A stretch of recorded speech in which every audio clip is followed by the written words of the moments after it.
Meeting. This is our second meeting. Thanks for coming. My name's Pat McGinnis. I'm the Treasurer and Press Officer. I'm going to give you a little rundown of the progress of the party, and we basically got registered 7 months ago, and some of you might know that it was a bit of an accident with how we got the party registered, because we just wanted to see how difficult it was to get a party registered, because at the time there was no visible British Nationalist Party available to get behind. There was two big organisations saying that they could not get registered for quite a while, and it was very frustrating. So myself and John.lawwrence decided we're going to see how hard it is, and then we got the ball just started rolling. So we've got a website going, and we've got two people helping us run the website. We've got a bank account opened. We got refused 12 times trying to open a bank account, which was very frustrating, very demoralising. We've got a PayPal account with a PayPal link, which is not easy to set up. These people do not want to cooperate with British nationalist organisations. John is now preparing for our 5th election. So we're only 7 months old, and this is the reason we started the party. It's all about local elections. We're not going to change anything unless we win local elections. Just like in the past, when other anti-establishment parties like the BNP won all those seats, that put pressure on the government to promote UKIP, and it backfired on them spectacularly, and we got Brexit. That was all from winning local elections, and this is why we started the party. So John's on his 5th election, and we're doing pretty well. I've stood twice. This is John's 3rd. It's going to be in May. Like John said before, that we didn't get a good result on Thursday, but that's not going to faze us, because this is what we're all about, local elections. And like I said, nothing will change unless we win local elections, because if you're on the internet doing whatever, it's just not going to change anything on the long term. So we're just in the process of creating a recruitment leaflet, and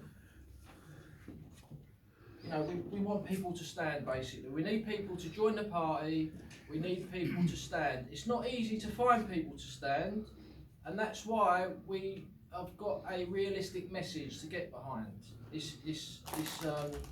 The housing crisis.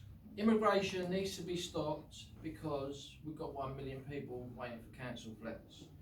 That is a very easy argument to win against the public. It's very easy to stand up and say that, because it's true.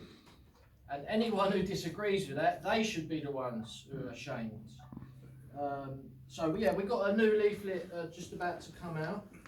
There's some examples of the leaflet here. I'll just show some to the camera. That's one side of it. That's the other side of it. And it's a pretty good leaflet. We're just getting it checked and that for mistakes and everything. And we're going to get 20,000 of those leaflets printed out, and start delivering them and stuff. 20,000 leaflets cost £600, and this thing, politics, unfortunately you do need money. And what I would say to people is, do not donate to people who are not standing in elections, because it's a waste of money. Because that money is just going in their skyrocket, and they're spending it on Range Rovers. I've heard they're spending it on escorts and all sorts of stuff, which should be channelled into local elections for a genuine anti-establishment British Nationalist Party. There is another party which is very similar to ours, the British Democrats, all my old colleagues. And if you're going to join, if you don't want to join us, at least join them. If you don't want to join them, join us. So we're doing pretty well. This recruitment leaflet will hopefully get some new members. We have had a new member join, and she's in the room today, SJ. and she is an outstanding new member. She's helped with our video. We produced a video which is on John's channel, Stop the Invasion, all about Dover, and she was instrumental in doing that video with me. She's helping proofread leafleting, the leaflets. She's even been canvassing already. Myself, SJ, went up to Oldham on last Saturday, and with John and another member, Steve. So there's 4 of us canvassing last Saturday for the party. And yeah, SJ's helping with banners and stuff on the internet as well. So it's a miracle from God, to be honest, because it's not easy to find new members, let alone new members who actually do things to help the party. So we've now got 6 Twitter accounts on the internet. Got Wales, Scotland, thanks to Arlene for that one. Northern Ireland, Scotland, Wales. John's got his Twitter account, I've got mine.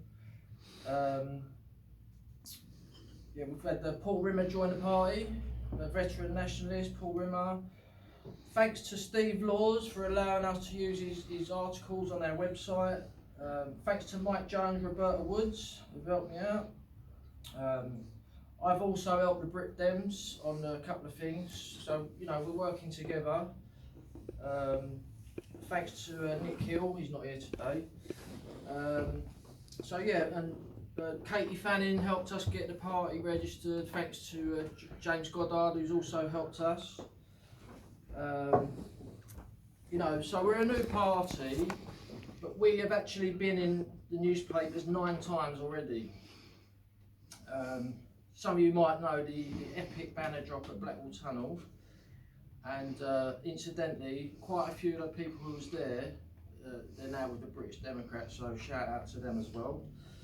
But I organised some of these banner drops with the Exit the UN Refugee Convention banner, and but this particular banner drop at Blackwall Tunnel, which we didn't organise but we attended it, that was in that got into 2 mainstream media newspapers. The Evening Standard reported on that. Sadiq Khan actually said, well, one of the banners was it's okay to preserve white nations, and the other banner was Exit the 1951 UN Refugee Convention. Sadiq Khan directly said that we are racist, which is a badge of honour. Also, it was in the Times. They actually was mentioned in the party, National Housing Party, United Kingdom, and we was also in about 5 local papers as well. It was quite a frenzy attack on the party, but you know how it is. Any publicity is good publicity. And so also recently there was a march about Dover, the anti-dinghy march in Parliament recently, and we got mentioned in the Daily Mail. So I could never have dreamed that we'd had this much success so far. You know, it's a hard struggle, there is a lot of other groups, but as I said, the only 2 genuine nationalist parties who are visible and standing in local elections is National Housing Party and the British Democrats. So also another important thing is we are a unionist party. We want to unite the English, the Irish, the Scottish and the Welsh under one British umbrella to kick the establishment out and regain control of this country for the British people. So yes, so we got, at the moment we've got 14 members, which I would never have dreamed that we had that people there's people joining the party I've never even met before. We've had a few people try to join on the website and it didn't work because we've had a lot of problems sorting out the payment system and stuff. Got another extra 6 people helping us in the background who are just helping us. We've had 2 party meetings so far, and like I've said, this is our 5th election. It's been very difficult for me and John to also organise all these meetings and stuff whilst we've been taking part in elections as well. It is really difficult thing to do when there's not many of you doing it. So I'm very happy as far as it's gone so far. So I'm just going to run through some of the policies we've managed to get on our website, because obviously we're only 7 months old, we haven't got a manifesto yet, but we've put things on the website what we are campaigning for.